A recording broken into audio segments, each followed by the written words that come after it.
Inaalok ng Messenger of Peace Academy o MOPA Tagalog sa iyo ang libreng pagsasanay para maging daaya. Ang pagsasanay na ito ay walang bayad, hindi ka na mag-iisip kung saan kukuha ng pang-enroll. Ang mga module ay nakahanda na, maiksi ang mga video at hindi ka natatama rin na panoorin.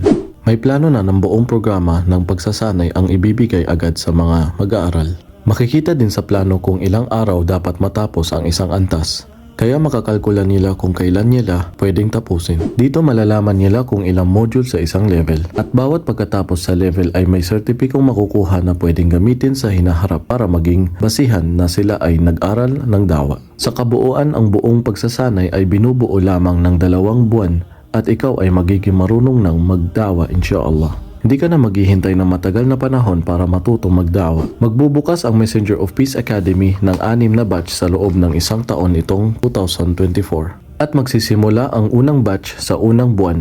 Ang pangalawang batch ay magsisimula sa March. Dito sa batch na ito ay madadagdagan ang araw ng pagsasanay dahil sa paghahanda sa gabi ng Qadar at paghahanda ng Idul Fitr. Dahil ang batch na ito ay matatapat sa buwan ng Ramadan.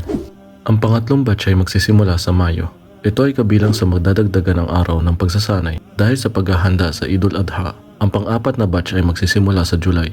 Ang pang-5 naman ay magsisimula sa September at ang huling batch ay magsisimula sa November. Kung sakali magtapos ka sa anuman batch na napili mo at may mga kamag-anak ka, pamilya, kapuso, kaibigan, katrabaho, trabahador, customer at classmate na born Muslim, balik Islam at bagong pasok sa Islam, iparating mo ito sa kanila para sila ay makapag-aral din tulad mo at makakuha ka din ng gantimpala sa Allah. Sa mga taong matututo ng dawa, inuulit namin ito ay libre. Kaya huwag sayangin ang pagkakataong ito. Mag-aral at ibahagi ito. Salamat sa panonood at huwag mo kalimutan paki-follow ang FB page ng MOPA Academy at paki-like at share. Maraming salamat.